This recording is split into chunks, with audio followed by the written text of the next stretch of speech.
نحمدہ ونصلی ونسلم علی رسولہ النبی الکریم۔ پرانی سے پرانی بیماری کا علاج، سورۃ الرحمن سے۔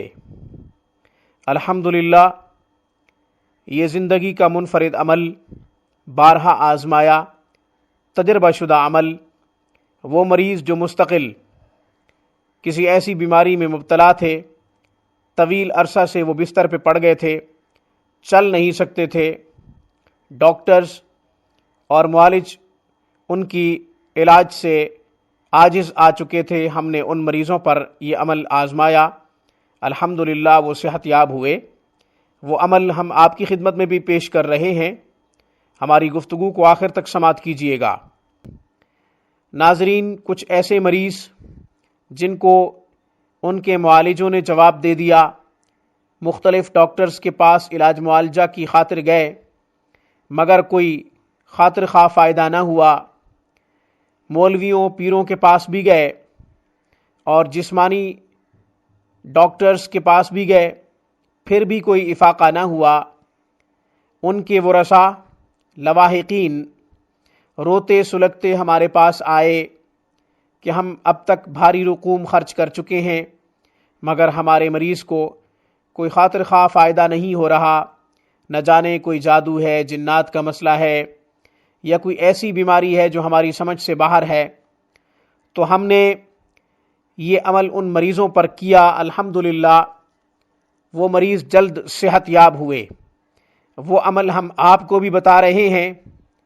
تمام امراض کی شفا اللہ نے اپنے قرآن میں رکھی ہے۔ کلام مقدس، کلام اللہ میں جو طاقت ہے وہ کسی چیز میں نہیں ہے۔ سورۃ الرحمن کا عمل، مریض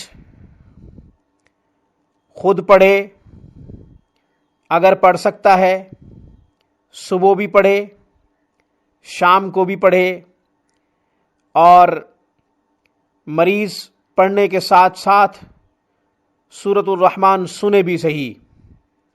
اگر کوئی قریبی محرم رشتہ ایسا ہے جو پڑھ کر سنانے والا ہے تو بہت اچھی بات ہے، ورنہ آڈیو کی صورت میں مختلف قراء کی آواز میں سورۃ الرحمن موجود ہے۔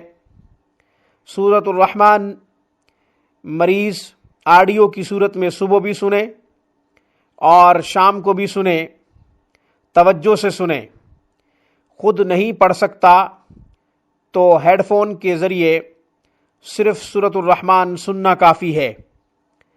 مستقل یہ عمل کیا جائے، چند دن کیا جائے یا پھر کم سے کم 40 دن تک یہ عمل کیا جائے کہ مریض پڑھ سکتا ہے تو بھی اچھی بات ہے، پڑھے بھی صحیح اور سنے بھی صحیح دونوں ٹائم، اور اگر پڑھ نہیں سکتا، اس قدر کمزور اور نحیف ہو چکا ہے کہ وہ پڑھنے پر قدرت نہیں رکھتا، تو پھر سننا کافی ہے، سننے پر اکتفا کرے۔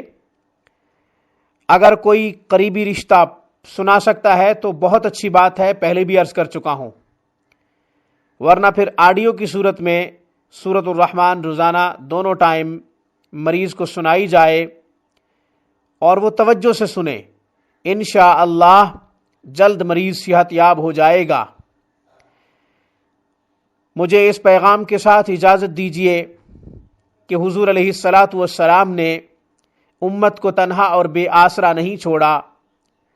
ہر مرض کا علاج قرآن و سنت میں موجود ہے۔